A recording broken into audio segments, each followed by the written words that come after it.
Ayan po mga kalingap, good morning po sa ating lahat. At ngayon po mga kalingap at meron po tayong lalakbayin. Ito po ay medyo may kalayuan. At ito pong kagubatan nito ay atin pong babaybayin. Ano po? At meron po tayong pupuntahan sa loob. Babalikan at meron po tayong grocery at bigas. Ayan po, dadalan po natin yung isang pamilyang nakakaawa po sa loob mga kalingap. Ayan po, syempre po ngayon walang nagpaalam po tayo. Hindi po tayo ngayon sumama kay Hila Dudong kasi po ngayon medyo pahinga muna po sila medyo busy po ngayon kaya tayo ay nagpaalam para may pupuntahan po tayo dito. Okay po mga kalingap, samahan niyo po ako para lakbayin natin itong kagubatan na to. Sa kaloob-looban po ito. Ayan.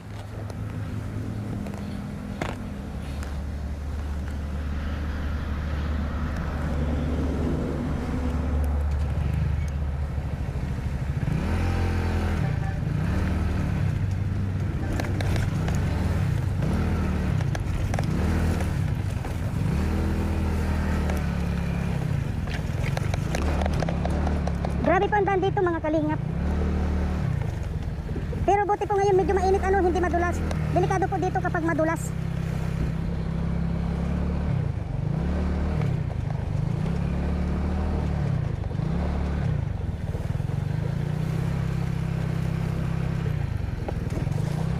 Yan po mga kalingap, kapag gusto nyo tumulong, kahit saan po sila naroon, kailangan po pupuntahan natin.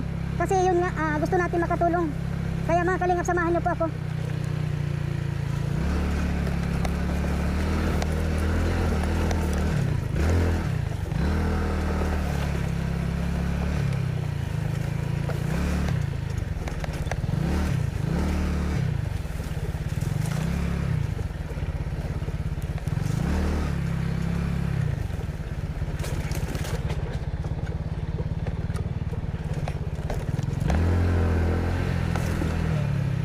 Mahirap po dito kapag tag-ulan. Mga madudulas dito.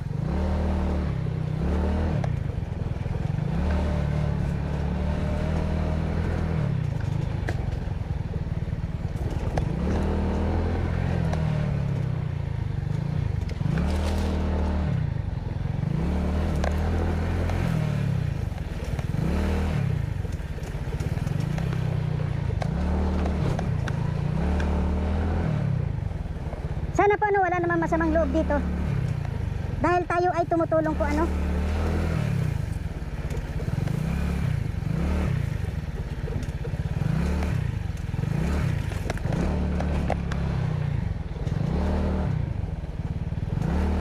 Tayo po ay nag-iisa lang dito.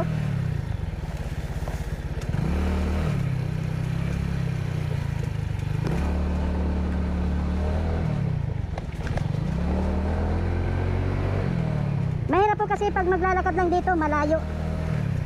Maganda rin kapag may motor.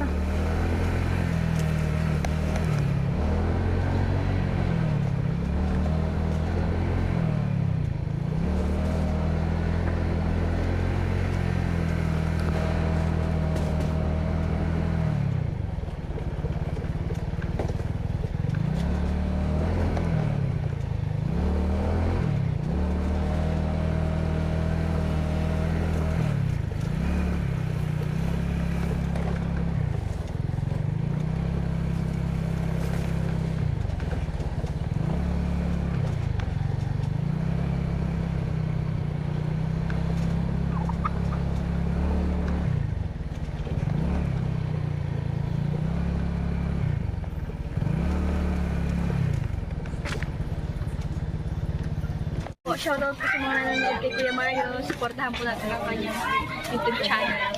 Ayan, thank you Rachel at Thank you po kay Kuya Mario. Salamat po. Support po natin ang kanyang YouTube channel mga kalingap. No? Support po sa pamamagitan po ng pag-like, pag-share, and pag-subscribe po sa kanyang YouTube channel. At syempre, panoorin po natin yung kanyang mga ina-upload na mga charity works at mga live stream po niya.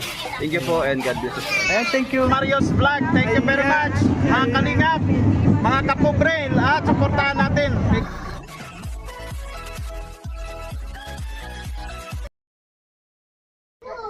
Ayun po mga kalingap, magandang umaga po sa ating lahat. So ngayon po mga kalingap, narating po natin itong bahay ni Melanie. At ngayon nga po ay pangalawang punta natin dito para bisitahin po natin at bigyan na rin po ng kaunting ayuda at bigas po ano. At so ngayon po ay hinihintay po natin siya dahil sabi daw po ay pumunta raw ng simbahan. Hintay-hintayin po natin mga kalingap. At bago po ang lahat mga kalingap, wag po natin kalimutan na suportahan Kuya Bal Santos Matubang Ate Edna Vlog, Kalingap Rab, Rochelle Morales Vlog, Royal of Malalag, at ang Team Roboys po mga kalingap. Wag po natin kalimutan na suportahan. At ito pong kapitbahay ni Melanie. At meron po siyang isang kaunting pahayag po ano dahil sa kanyang nalalaman tungkol po dito sa pamumuhay nila Melanie. Ano kuya yung nalalaman mo dito kila Melanie? Yun nga po kuya, parang hirap din po ito halos sa buhay. Gusto ko naman pong tulungan, halos wala din naman po akong trabaho. Pero kahit para paano naman po, nakakabigay naman po. Tulad ngayon, wala silang Tulad po ngayon, wala po silang bigas, ay papayramin ko na lang, napapayram naman po pag ano. Dahil yung asawa po niya, yung lalaki, may trabaho. Yung babae lang po halos nandito. Ano pong pangalan mo kuya? Sherwin po. Sherwin, ikaw yung kapitbahay ni Melanie. Ano po, yung bayaw ko po yung lalaki. Bayaw mo rin yun. Ayun. Yung kapatid po na yung naasawa. Okay. Maraming salamat at kaunting pahayag lang. Okay. Sa ngayon sila wala at hinihintay ko nga. Okay. Ay, may aso. Ayan no, ayan. Mag-aso kasi ako. Ano, Melanie, kumusta ka na? Saan ka ngayon galing? Simba po. Saka po po ako ng may extrahan po baga para po may po ako. Pambili pang bigas. Kasi po yung asawa ko po ay di po nakapagtrabaho nitong nakaraan po at nagkaroon po ng nasakit po ang dibdib pag naubo po. Gusto po baga ngayon yung ubosipon po ay nagkaroon po yung asawa ko ay. Di po nakapagtrabaho nitong 2 araw po. Di ba sabi mo meron kang buntis ka ba? Hindi. Hindi po. Ay, akala ko buntis. Sino ba yung nakuha ko na buntis? Sorry, hindi ka pala. So naghanap ka pala ng anong hinanap mo? Naghanap ka ng trabaho o ano? Opo, naghanap din po. Ay kaso po wala pong naanuhan. Nagsimpa po ako ng St. Peregrine. At po ay 15 years anniversary po pala ng St. Peregrine. Lady of po sa Mabilo Dos. Yun po, hindi po sa inaasahan. Sa pag-alis ko po dito sa bahay, di pa po ako nakapag-anot, maaga po doon ang misa. Nakisakay lang din po ako, wala pa akong kapira-pira ay. Nakiusap po ako doon sa masimba, makikisakay po. Yun po. Nakasimba naman po kaming mag-ina ng bunso ko. Pag-alis ko po dito, di nga po nakapasok itong eskwela ko mga po kasi po wala po kaming budget. Tapos, po ay niwanan ko dito talaga madudumi. Wala pong bigas. Yun po, sinuwerte naman po sa sa St. Peregrine po. May nag-donate po sa St. Peregrine ng 50 packs po ng grocery. Sawa po ng Diyos, napaka-blessing ko po kasi isa po ako sa na-blessingan po nung St. Peregrine. Nabigyan po ako ng isang pack po. Meron ng gatas, meron pong bigas. Napakaswerte po. Ilan naman yung bigas na? Siguro po 2 kilo po yun. Tapos may dilata po. Tapos may gatas na din po. Ano po nga po, napaka-bless ko po kasi nagpunta po ako sa St. Peregrine ng walang-wala. Tapos nag-uwi po ako ng meron ng bigas, may ulam na, may gatas, may asukal po. Napaka-bless ko po talaga kaya thank you Lord. Talaga po. Alis po ako dito ng walang-wala. Umuwi po ako ng may labit. May maisasaing na po kami. Thank you po. Ay, paano kahapon na meron naman kayong mga... Ay, kahapon naman po, ito nga pong kapitbahay ko po, kapatid po niya. Yun po, binigyan man po kami ng bigas. Tapos po, yung biyanan ko naman po, binigyan man po kami ng ulam. Ilan na nga, yung anak mo? Ilan nga yung anak mo? Ano po yan? 8 po. Yun nga 8 ang anak mo at ano yun halos lahat lalaki. Opo, lalaki po. Lalaki lahat. Ayun. Napakahirap din ano. Ano 'yan, may balak ka pa ba na magkaroon ng babae? Ay, di na po. 7 na po ay, Diyos ko po, 7 na po ang binuntis. Wala naman pong babae. Kaya sabi ko, sana po, wag naman na po. Wag na po akong Okay po mga kalingap, lumipat po tayo dito ano kasi mausok po doon sa loob ng kanyang bahay, kaya lumapit na tayo dito sa likod po ng kanyang bahay para walang usok kasi medyo allergy tayo sa usok, hindi tayo makahinga. Ayun nga, Melanie, ano sabi mo, galing ka sa simbahan kasi dati wala talaga kayong so ngayon pinagbala ka naman pala. Alimbawa hindi ka nakakuha ng kwan ngayon doon sa pinuntahan mo, hindi ka nakakuha ng yun nga 2 kilo ba yun? Saan ang punta mo? ay, matry po sana ako dun sa pinsan po nung asawa ko kung meron po. Makikiusap po na kung mapalaba po siya, ganun po. Kaya po mapagawa po ng walis kasi po nagawa naman po kaming walis. Sakto naman po yung may eskwela po ngayon na ano po sila ng walis na project po. Napabili din po ako ng walis. Saka po ng pako, ganyan po. Matanong po sana ako kung gusto po nilang mag-ano ng pako. Kaya ng walis po. Kaya napakahirap talaga ng buhay. Ano, Melanie? Siya nga pala, ilan na nga yung edad mo sa ngayon? Ano po, 30 po. 30 ka na. Opo. 30 ka na. So, ilan yung anak mo? 8. 8 po. At naalala mo yung sabi ko noon nung, di ba, bago ako umalis dito noon na sabi mo yung unang anak mo ay kuwan yun ng dahil sa nadisgrasya ka noong na-rape ka ay nagbunga. At yung anak mo ay hindi pa niya alam na ba niya ngayon? Hindi pa rin. Alaman na po niya. Nalaman niya. Opo, alam naman na po niya. Pero yung po, kung sino po yung ama niya, di niya po alam yung pangalan. Tapos yung kung ano po ang itsura, di niya pa po ano. Pero po nung nakaraan po, kasi po yung account ko po ay di ko na po nagagamit. Yung isa po na nahack. May pinasa po sa kanyang picture, yung picture nga po nung tunay niyang ama. Hindi ko po alam kung sino pong nagpasa, gamit po ang account ko na nahack. Nagtanong po siya sa akin, Mama, ano ito? Yung ano ko ito, siya na ito, yung ama ko. Nasyak po ako, di po ako agad nakasagot. Kinaumagahan ko na lang po yung nasagot. Sabi ko po, bakit gusto mong malaman? Sabi niya po, oo. Sabi ko, oo, siya yan, yung ama mo. Hindi naman na po siya nung nag-ini. Wala na po sa kanya, di naman na po nagtatanong kung ano po. Ilan na ang edad ng anak mo? Panganay yung Ano po, 15 pa 16 po ngayong November. ay oo nga pala, ano pa 16 kasi nung na-rape ka noon ay 14 years 13 po ka pa na. 14. 13 pa 14 ka pa lang noon. Ay oo nga pala, napaka-agang masyado ano. Kaya ngayon 30 years old ka na, ang anak mo na ngayon ay 8. 8 sa ngayon. So yung asawa mo naman, kumusta naman ang hanap buhay? Ano naman po, nakakaraos din naman po pag ano, pag may trabaho po. Ay nito pong ano, nagkaroon po ng ibo po sa kaisipon. Hindi po nakapagtrabaho po nitong 2 araw. Ngayon man po, sabi niya po, pipilitin po niya makapagtrabaho po, makapagbunot po ng nyug, baga po yung palaw. Nandun po siya, ano daw po. At pag dito lang daw po sa bahay, wala naman pong inaasahan. Kaya matry daw po siya. Di pa po na-uwi, baka po nakapagtrabaho naman po. Ano ba yung trabaho nung palagi lang sa inyo? Yung nagpapalaw lang siya? Opo, pag may mapapalaw po. Minsan po, pag may mapatabas po ng yugan, matabas po siya. Pag may mapatanim, yun, matanim po ng pinya o ng nyug. Magaling ba siya magpalaw?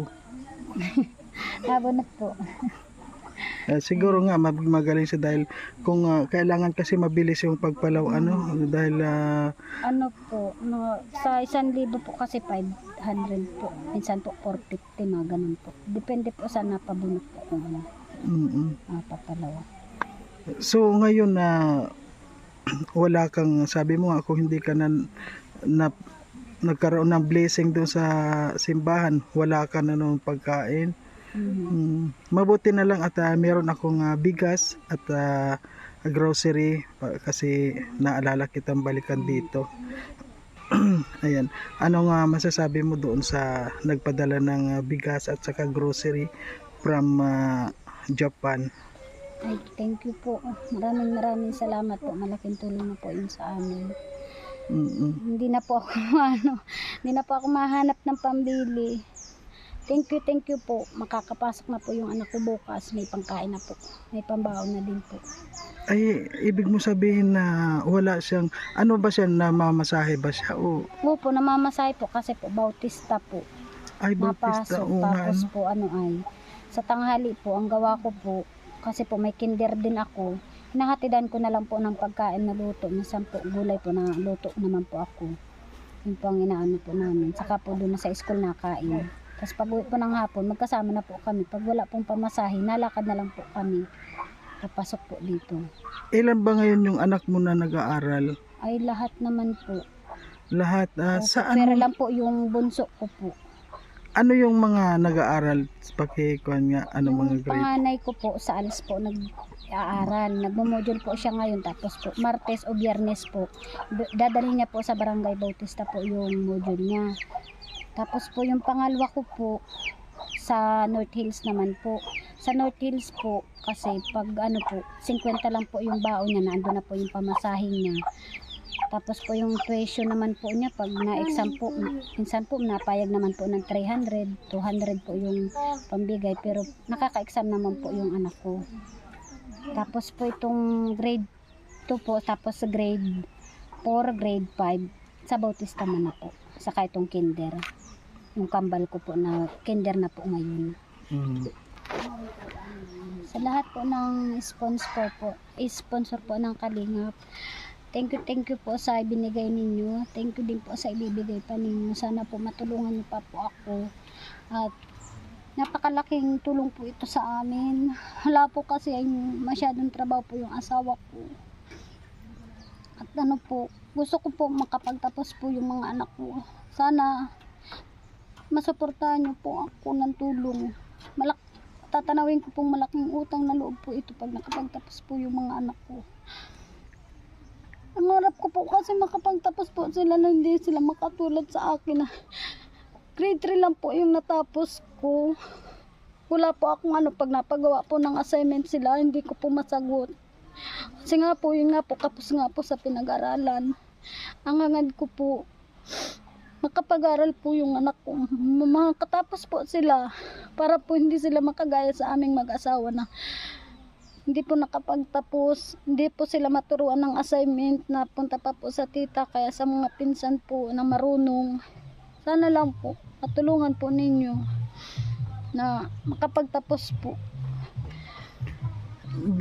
Melanie, may tanong ako di ba yung mga anak mo, ilan yung pumapasok? Pali po, 7 po sila. 7. So, nasa magkano naman yung gastos mo dyan? Halimbawa, kikwentahin mo sa isang buwan, magkano naman yung nagagastos sa kanila?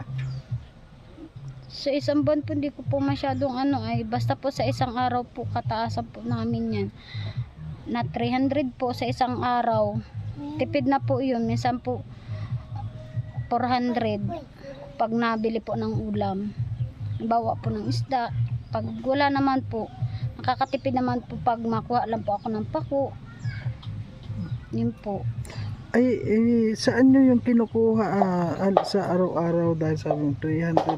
Paano sila kung halimbawa wala kayong kita, saan mo kinukuha yun? Paano sila nakakapag-aral?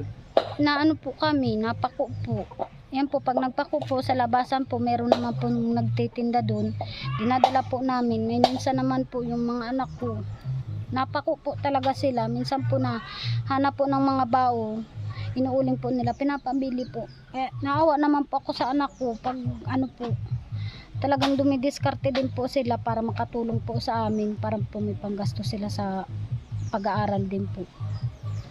Kaya itinataguyod mo rin sila para sa pag-aaral nila. Opo. Talagang hirap na hirap ano.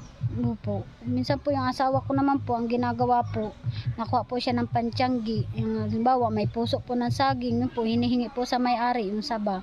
Sinatiyanggi po namin, nilalabas po, pinapabili po. Sa ngayon, yung mga anak mo nakapag-aral ba, pumasok ba sila ngayon o hindi? Yung ano lang po, yung pangalawa ko lang po, nasa North Hills po, yung po nakapasok kasi po half day man lang po yun. Ibig mo sabihin halos hindi nakapasok yung mga anak mo ngayon? Hindi po, kasi nga po di naman po nakapagtrabaho ng 2 araw yung asawa ko po. Kailangan pala yung asawa mo magtatrabaho siya ng araw-araw para meron silang... Opo. Kasi po yung sa bigas pa lang po, magkano na po ay.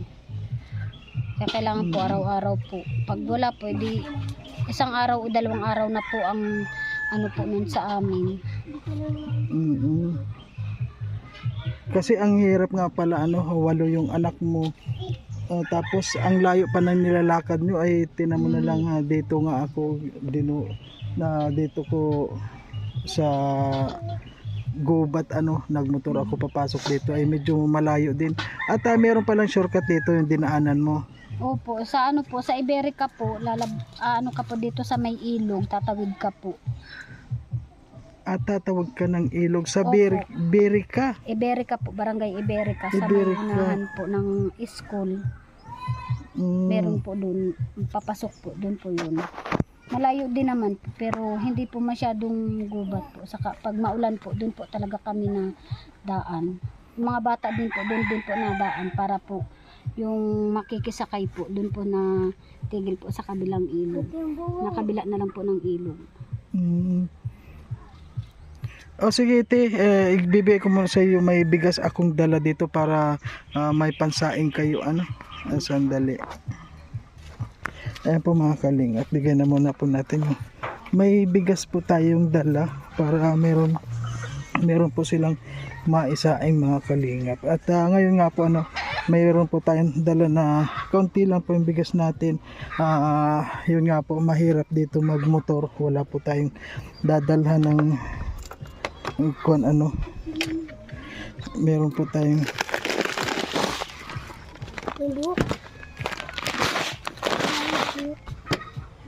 ayan.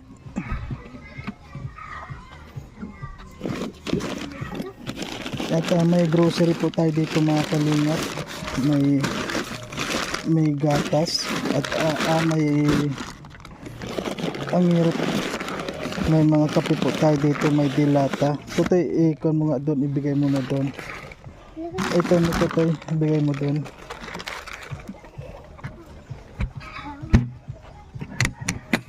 Tutoy, itong bigas ibigay mo doon. Ayun. Yan po mga kalingap at nabigyan po natin ng kaunting tulong si Melanie at yan po ay sa pang-una lang po yan at tingnan nyo po mga kalingap itong kanyang bahay at talagang super naman po talaga. Ayan po, titingnan po natin itong kanyang bahay.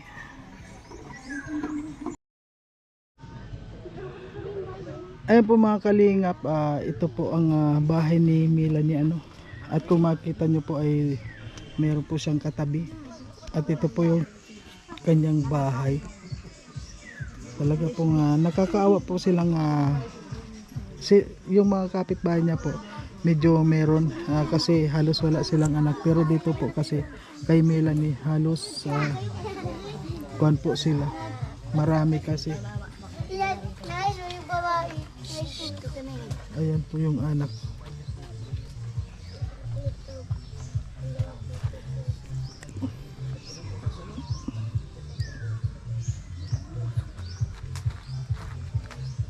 Ayan po yung bahay ni Melanie mga kalingap at ngayon po pasukin po natin para makita po natin yung loob ng kanyang bahay.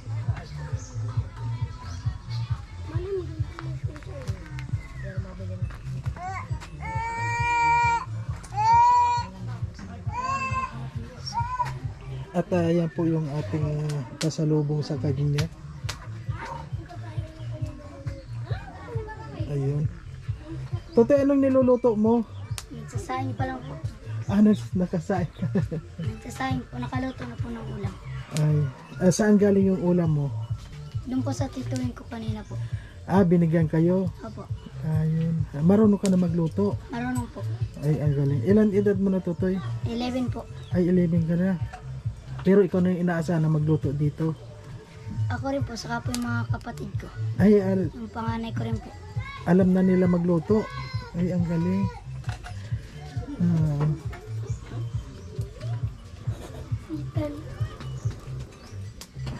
Nasaan si mama mo? Nandito?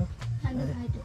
Ay po mga kalingap, at pasukin na rin po natin mga kalingap itong kanya pong bahay. Kung makikita niyo po mga kalingap itong kanyang bahay, ano dito kayo natutulog na sa kuwan ito? Dito po kami mag-asatas po yung mga anak ko po doon po sa loob. Ayan dyan. Dito po yung iba po. Kasi di naman po lahat kami dyan nakasya. Kaya doon po sa ano. Kasi walo nga kayo ayan. Ayan po mga kalingap, kung nakikita niyo po ang bahay ni Melanie. Ayan.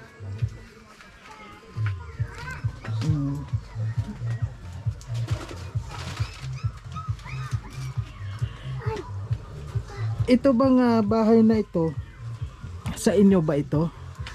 Ano po, sa amin po itong bahay. Tapos po yung ano po, lupa po, hindi po talaga totally sa amin. Kanina tong lupa? Yung dulo po niya, tenant po dito. Pinayagan po kami magbahay po dito. Nung ano po, sumbi lang po kami. Tapos nito pong ano, medyo hiniwalay lang po ng konti yung bahay po namin. Kaya po ganyan po yung ano namin, bahay po namin. Pinayagan naman po kami ng lolo niya na magbahay po dito. Pero po, once po na kailanganin po ng may-ari po yung lupa, pumayag kami po sa hindi. Aalis po kami dito. Paalisin po kami. Yun po ang kasunduan po dito. Kasi po lola, yung lolo lang Anytime po pala, pwede kayong paalisin dito. Opo, pag nangailangan po, halimbawa po, bukas na po kukunin, bukas din po, alis na po kami, ganun. Ano po itong bahay ninyo? Parang tumutulo na ito, ano? Opo, pag naulan po, natulog na din po. Kapo ito na lang po, sulok na ito po ang ano, di po natulog. Pero pag hindi umulan, wala naman tulo. Opo, minsan po, nilalagyan na lang po namin ng plastic, kaya po ng karton po yung bubong namin, para po di po masyado natulo. Ayan po mga kalingap, pasukin nga po natin. Ayan po mga kalingap, nandito na po tayo sa loob ng kanilang bahay. At ang gamit lang po nila, talagang damit lang po, ano. Ayun. Pero Melanie, ano yung kuwan mo ngayon? Masaya ka rin ba sa kuwan mo ngayon? Kasi di ba sa ngayon 30 years old ka lang? Masaya ka rin ba sa yung buhay sa ngayon? Ano po, malungkot na masaya po. Pag masaya po, pag nakakaraos naman po, pag may problema po ano, yun po talaga. Malungkot po. Malaglag po kuya. Kasi 30 years old ka pala ngayon, baka meron ka pang, siyempre minsan hindi natin maiwasan na magkaanak ka pa. May gamit ba kayo para hindi na magkaanak? Ngayon po, nagpipils man po ako. Kasi panay pa rin ang kuwan ninyo, yung nagtatabi pa rin kayo. Siguro kung wala kang pills, buntis na naman. Siguro man po, hindi man po, at ayaw man na po ng asawa ko din po. Kaya po nag-aano na po ako eh. Hindi nga, kung halimbawa wala na, hindi ka na naggamit ng pills, buntis ka na naman ngayon. Siguro po. Panay ang tabi ninyo siguro. Kaya ayan po mga kalingap, sana po isa rin po ito sa mga matulungan po nating lahat mga kalingap. Sa lahat ng mga gustong tumulong at para kay Dodong Roel po tulungan po natin si Dodong para isa po ito sa masunod na pabahayan din po. Pasensya na po kayo sa aking mga sa aking salita dahil medyo may usok po dito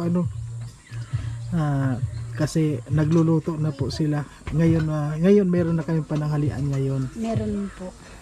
Ayun, talagang pinagpala ka rin dahil nagsimba ka. Opo. Palagi ka rin ba nagsisimba ngayon? Opo, pag po, may pamasahe po kami, nasimba po kami. Tapos sa St. Peregrine po talaga, na po namin na masimba po doon. Sa Mabilo po. Tuwing Webes po yun. Pag sa Labo naman po, pag Linggo, pag kumpleto po kami mag-anak po, nasimba din naman po. Pero hindi lagi-lagi. Bihira po.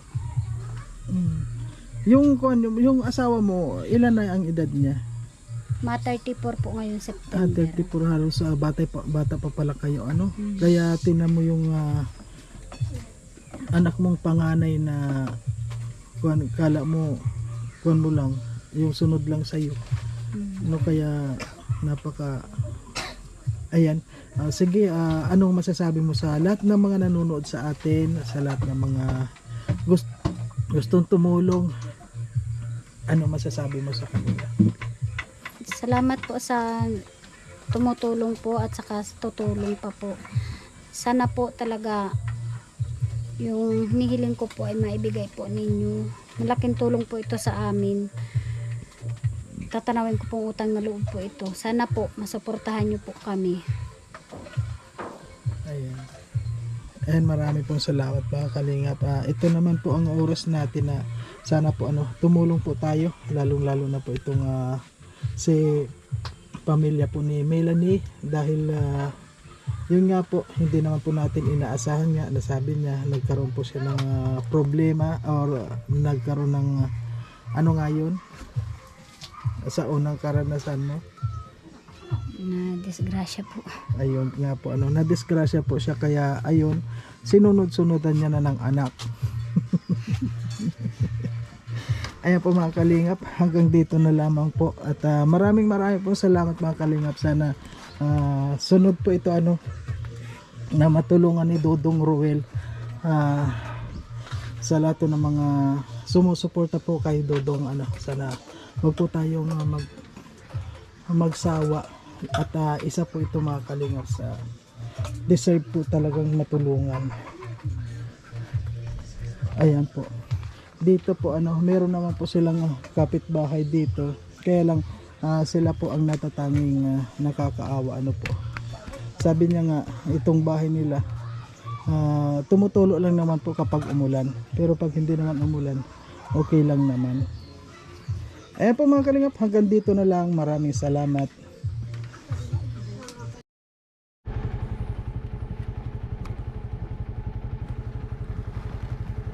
Ayun mga kalingap, tapos na po tayo at pauwi na tayo.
Ayan po, maraming salamat sa lahat at nakarating po tayo ng